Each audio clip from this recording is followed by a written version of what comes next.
So having talked about all the tools and the different ways you help people, Yeah. I'd actually like to know more about what drives and motivates you. Great question. If you'd asked me 10 years ago, I would have said the main motivation at that time, although I've always had a passion for personal development, was really looking after the family and building that security. Although we were doing well in our property business, expanding that, there was much more of a drive around business. Carl Jung talks about the maturation that we go through, young women and young men, as we get older. So there's the early stage of our career, which is not even career actually, our lives, which is the adventure. Everything's about adventure and going out and pursuing adventure. Then we go through a slight shift, and the next stage is about proving ourselves, going through achievement. Then there's another level where it's about learning and a sense of wisdom as we get more mature. That's usually sort of 30s into the 40s. And as we get slightly older, some people elevate to another level, which is a more spiritual consciousness. And I think if I look back at my journey, it feels as though it's gone through that in an accelerated process, maybe because of the number of people's lives I've come across. And right now, the real drive, I mean, it always has been a drive to help people, but the big drive at the moment is getting people to raise their level of consciousness. And what I mean by consciousness is an awareness of who we are as human beings. And that may sound a bit out there for anybody, but just for a minute, if you pause and think about it, consciousness could be the choice between how we even spend our time with our children. Do we choose to always be dragging our kids to school, shooting off to work, coming back, being too busy to not just take 5 minutes to consciously engage with our kids? That's the level of consciousness versus awareness of my health, what I put in my mouth. And don't get me wrong, I'm not a saint, but I believe in moderation, so I can consciously choose to eat mainly healthy, but occasionally I'll consciously go, you know what, I'm going to treat myself as well.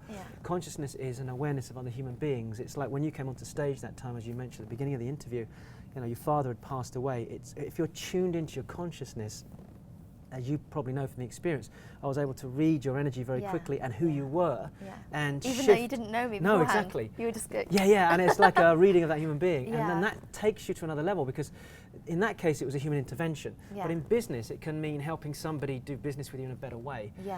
For me, the real thing is changing as many lives as possible, and that may sound a bit crazy because, well, that's an easy statement to make, but how do you do that? You do that with great video series like we've got here, with a company that you trust and you've worked with for a long time, like Legacy, who have got a global message. So that allows me to attach my message along with their message to change lives in an area that maybe I wouldn't be able to normally reach. I'm working on other books at the moment, so one around wealth, as you asked earlier on, another personal development book as well. So as I go into my 50s now, the journey's slightly different. It's really now about slowing it and making it more of an emotional development, a spiritual development, and a consciousness of who we are. And at the same time, I have a lovely daughter who's 1 year of age, and another beautiful daughter who's 7 years of age, as you know, as we're recording now, and a lovely fiance. And as a family unit, I've spent the last 5 years really making decisions around the choices I have, which is, you know, do I spend more time away from them, with them? How much time can Daddy bring to the table as a father, rather than just being as the person providing for the family? So I'm definitely a completely different person to who I was even 10 years ago, and that makes me choose things differently. What to say yes to, what to say no to, and very much about reaching out and just touching people in whatever way I can, you know, in an emotional level, spiritual level. So with this series, what will your approach be? What will be your message? What is the style that you're going to be using? Okay, having said all that, because I've seen you use a few different styles in seminars and on audios and what does videos consciousness mean? Well, consciousness could mean rolling up the sleeve. You've seen me with the boxing gloves on the stage. You've seen me bring a man onto stage. So will you be doing that? I mean, we've had women, husband and wives in the audience, or boyfriend, girlfriend, and, you know, he's not present, he's not stepping up. She feels like she's doing everything, she's putting the work in, she's driven, and as much as she loves that, she wants him to go into his space, the promise that he made her when they met, for example. So you've seen me get guys up on stage, and I've given them gloves, I've taken a set of pads, and we have to get them to shift their emotional state physically and emotionally, and then we change the questions because they're so guarded with all this protection. If I can get them, there's a thing called the scale of consciousness, and the scale of consciousness works on the basis that if you can shift a person's energetic dynamics and get them to move into an emotional state that's different, now you can communicate vibrationally at that level. So you'll be using different methods to help people. I mean, obviously I'm not going to do that on a video. Because like you said, they're going to be able to watch, press pause, and then play again. So there'll be different moments where you can help them change their energy and then pause right before an exercise. Or So I mean, if it was a live event, sometimes I'm very direct with my language, and we have a kind of a precursor to that. I'm not going to be doing that on the video, but I will be very straight. So my approach is, let's cut all the BS, let's cut through all the fluff. If you're going to subscribe and you are going to go full out and go through the monthly process with me, then do it on the basis you're actually going to invest in your time, not just your money. It's like being a gym membership. 30 to 40% of memberships are people paying, not actually getting involved. So I want people engaged, keeping to a routine, you know, whether it's half an hour a week or whatever they choose to do. And then yes, it's going to be 2 camera. So sometimes there'll be notes on the screen. I might be possibly on a flip chart. I'll be giving them exercises to do, and it's not exercises that are like hours and hours. It's short, sharp, practical, time-managed exercises which involve them doing things relevant to that subject. If it's purpose, it might be to sit down and I'll give them a structure for writing out a purpose statement. If it's to do with time management, I'll be getting to maybe monitor certain hours in certain areas. If it's to do with communication, we'll go and get them to challenge themselves and talk to people with certain skills that they maybe have never spoken to that person like in that way before. So practical exercises, I'll be getting them to check in, full accountability, and no BS. It's a straight, let's put the pedal down and let's make this happen. So that it'll also be a mixture of kind of direct, but also some hand-holding, guiding them through the process. Absolutely, and that's what I refer to as mentoring. Coaching tends to be, what do you think the solution is, and I might get you to ask questions and go away.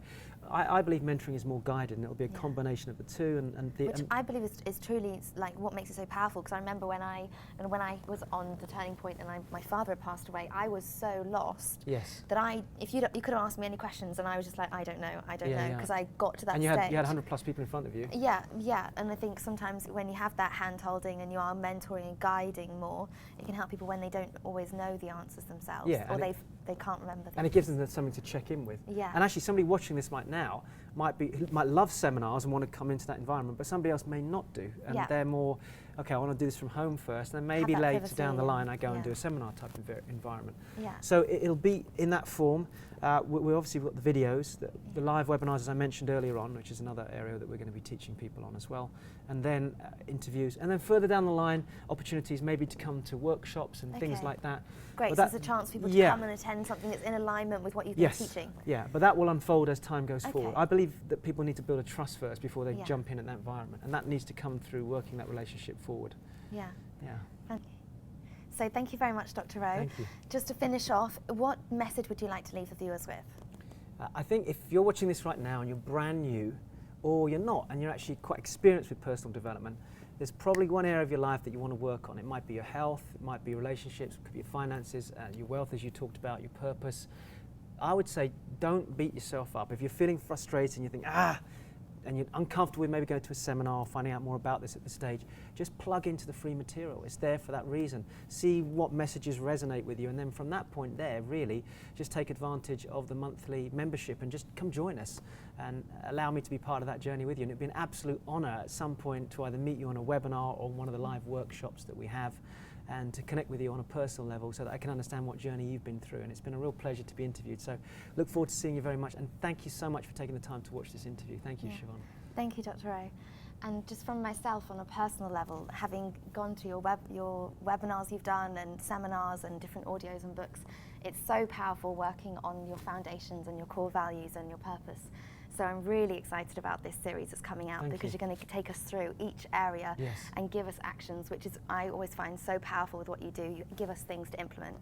So if you want to find out more, follow the information on the screen, and hopefully I'll be joining you along with that journey.